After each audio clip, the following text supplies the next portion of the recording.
ரெண்டாவது, தேவனால் இந்த 2 பேருமே பாராட்டப்பட்டவர்கள் மாத்திரமல்ல. எனக்கு ரொம்ப சந்தோஷமாக இருந்தது, எழுதி கொள்ளுங்க. Number 2, God advised both of them. 2 பேருக்குமே கர்த்தர் ஆலோசனை தந்து வழி நடத்தினார்.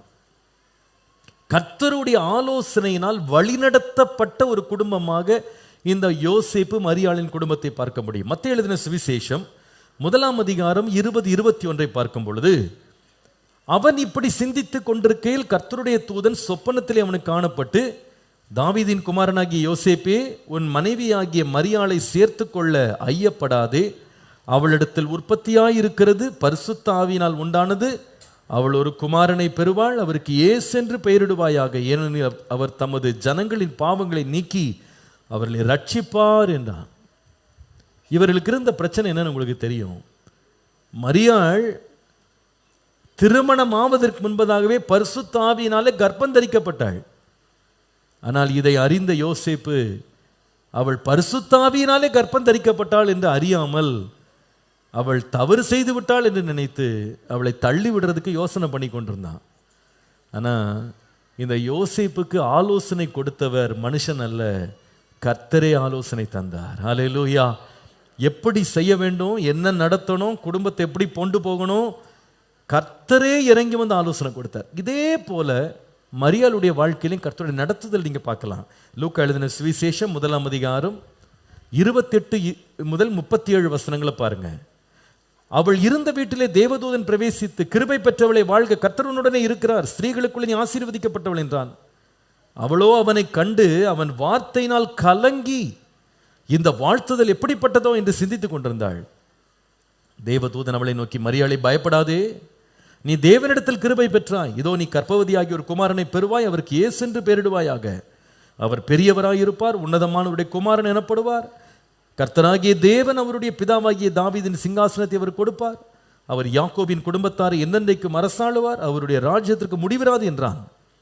அதற்கு மரியாள் தேவதூதனை நோக்கி, இது எப்படியாகும், புருஷனை அறியேனே என்றாள். தேவதூதன் அவளுக்கு பிரதியுத்தரமாக, பரிசுத்த ஆவி உன்மேல் வரும், உன்னதமானவருடைய பலம் உன்மேல் நிழலிடும், ஆதலால் உன்னிடத்தில் பிறக்கும் பரிசுத்தம் உள்ளது தேவனுடைய குமாரன் எனப்படும். இதோ உன் இனத்தாளாய் இருக்கிற எலிசபெத்தும் தன் முதிர் வயதிலே ஒரு புத்திரனை கற்பந்தரித்திருக்கிறாள். மலடி எனப்பட்ட அவளுக்கு இது 6ஆம் மாதம், தேவனாலே கூடாத காரியம் ஒன்றுமில்லை. ரொம்ப அற்புதமா இருக்கு இந்த சம்பவம் படிக்கும்போது. கணவனும் ஒரு பயத்துல, ஒரு குழப்பத்துல அவர் ஒரு பக்கம் உட்கார்ந்துருக்கிறாரு. திருமணமாக வேண்டிய நிச்சயிக்கப்பட்ட மரியாளும் பயந்து நடுங்கி இருக்கிறாள். இது எப்படி ஆகும், இது என்ன வாழ்த்துதல், இது என்ன செய்தி என்று கலங்கி கொண்டிருக்கிறார். ஆனால் ஆச்சரியம் என்னன்னா, 2 பேருடைய கலக்கத்திலேயும் கர்த்தரே இடைப்பட்டு 2 பேருக்கும் சமாதானத்தையும் தேவன் அவர்களுக்கு பாதையும் கர்த்தர் காண்பித்தார். அல்லேலூயா. நம்ம வாழ்க்கை எப்படி இருக்குது, அவ்வளோ நல்லா இருக்கும். ஒய்ஃப் ஹஸ்பண்டை கன்வின்ஸ் பண்ண வேண்டிய அவசியமே இல்லை, ஹஸ்பண்ட் ஒய்ஃபை கன்வின்ஸ் பண்ண வேண்டிய அவசியம் இல்லை. 2 பேருமே ஆவியானவரால் நடத்தப்பட்டாங்க. 2 பேருமே தேவனுடைய வார்த்தையினால் நடத்தப்பட்டாங்க. 2 பேரையும் தனித்தனியா கர்த்தர் சந்தித்தார். தேவ தூதனை அனுப்பி அவர்களுக்கு போய் சேர வேண்டிய செய்தி, அவர்களுக்கு கொடுக்கப்பட வேண்டிய தெளிவு, அவர்களுக்கு கொடுக்க வேண்டிய வழிநடத்தல் எல்லாமே கர்த்தரே கொடுத்தார். எவ்வளோ ஆச்சரியமான ஒரு குடும்பங்க இது. சின்ன பிரச்சனையை அவங்க சந்திச்சாங்க, எவ்வளோ பெரிய பிரச்சனையை சந்திச்சாங்க. கன்னிகையாக இருக்கிற ஒரு பெண்ணை நீ கர்ப்பவதியாவா என்று செய்தி கொடுக்கும்போது எப்படி கலங்கி இருப்பாள் மரியாள்? யோசேப்பை பார்த்து, நீ நியமித்திருக்கிற பெண் கர்ப்பவதியா இருக்கிறா, ஆனால் பரிசுத்த ஆவியினால் அவள் கர்ப்பவதியா இருக்கிறான்னு சொல்லும் பொழுது எவ்வளோ கலங்கி இருப்பான் அந்த மனிதன். ஆனால் அந்த கலக்கம், இந்த பயங்கரமான போராட்டம், பிரச்சனை, சிக்கலுக்கு நடுவில் அவ்வளவு சமாதானமா 2 பேரும் கர்த்தருடைய வசனத்தை கேட்கத்தக்கதான ஒரு நிலையில இருந்தாங்க. கர்த்தரே அவர்கள் மேல் கண்ணை வைத்து ஆலோசனை சொன்னார். அவர்கள் நடக்க வேண்டிய வழியை கர்த்தர் காண்பித்தார். அதனால அந்த குடும்பத்தில் ஒரு போராட்டம், ஒரு பிரச்சனை, சண்டை, வாக்குவாதம் வரவே இல்லை. நம்ம வாழ்க்கையில் இப்படி நடக்குமா பாஸ்டர்னு கேட்டா, தேவன் ஆவியாய் இருக்கிறார், இன்றைக்கும் அவர் மாறாதவராக இருக்கிறார். ஹல்லேலூயா. அவர் நமக்கு வாக்கு பண்ணி இருக்கிறார், நான் உன்மேல் என் கண்ணை வைத்து ஆலோசனை சொல்லுவேன், நீ நடக்க வேண்டிய வழியை உனக்கு நீ போகும்போது பின்னால் இருந்து ஒரு சத்தம் வரும், வழி இதுவே, இதில் நடுவுங்கள் என்று சொல்லுகிற ஒரு சத்தம் உனக்கு தொனிக்கும்.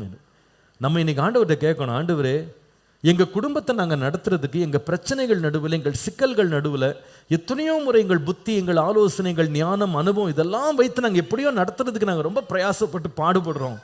ஆனால் நீங்கள் இறங்கி வந்து எங்களுக்கு ஆலோசனை தாங்க ஆண்டவரே. நீங்கள் வந்து எங்கள் குடும்பத்தை நீங்கள் கட்டுங்கப்பா. எங்கள் பிரச்சனைகளுக்கு நீங்கள் உங்களுடைய வார்த்தையை அனுப்பி எங்களை குணமாக்குங்க ஆண்டவரே என்று நீங்கள் ஜெபிக்கும் போது கர்த்தர் நிச்சயமாய் பேசுவார்.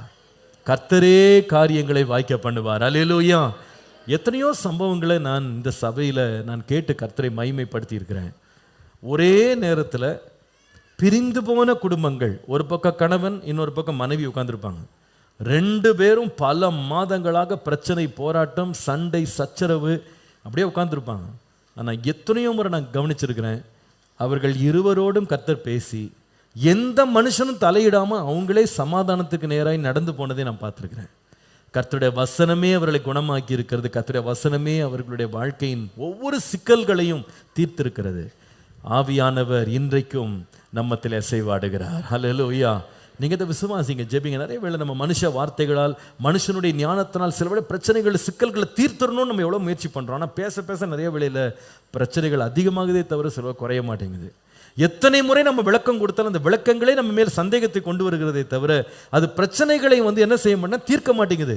இன்னைக்கு சில பேர் உங்கள் ஒருவேளை இன்னைக்கு வந்தவங்க கூட இந்த செய்தியை கேட்டுட்டு இருக்கவங்க கூட, பாஸ்டர் எங்கள் பிரச்சனைகளை எங்களால் தீர்க்க முடியலை, எங்களால் இதற்கு ஒரு முடிவு கட்ட முடியலைன்னு சொல்லி இன்றைக்கு சில பேர் வந்திருக்கலாம். ஆனால் நான் இன்றைக்கு ஆவியானவருடைய துணையை கொண்டு நான் விசுவாசிக்கிறேன். ஆண்டவரே, எங்கள் சிக்கல்களை நீர் தீர்ப்பதற்கு உம்முடைய வார்த்தை அனுப்பி நீர் குணமாக்குகிற உண்மை உள்ள தேவனாய் இருக்கிறீர். ஹல்லேலூயா. உம்முடைய வார்த்தை அனுப்பி நீர் குணமாக்குகிற உண்மை உள்ள தேவனாக இருக்கிறீர். ஆண்டவரே, எங்களுக்கு கிருபையாக மனம் இறங்கி உம்முடைய வசனத்தினால் எங்களை வழி நடத்தும், எங்களை போதித்து எங்களை கண்டித்து உணர்த்தும். நாங்கள் போக வேண்டிய பாதையில் ஒரு கணவனாக, மனைவியாக, தகப்பனாக, ஒரு தாயாக, எங்கள் குடும்பத்தை நடத்த வேண்டிய விஷயங்களில் எங்களுக்கு முன்பாக இருக்கிற பெரிய இடர்கள், பெரிய சிக்கல்கள் நடுவில் ஆண்டவரே நீர் கிருபையாக மனம் இறங்கி உம்முடைய வார்த்தையை கொண்டு, உம்முடைய பிரசன்னத்தை கொண்டு, உம்முடைய ஆலோசனையை கொண்டு எங்களை வழிநடத்துங்கப்பான்னு கேட்டு பாருங்க. நான் சொல்லுவேன், நம்ம அறியாது இருக்கிற ஒருவர் நம் நடுவில் நிலை கொண்டிருக்கிறார். அல்லேலூயா. நிச்சயமாய் நடத்துவார்.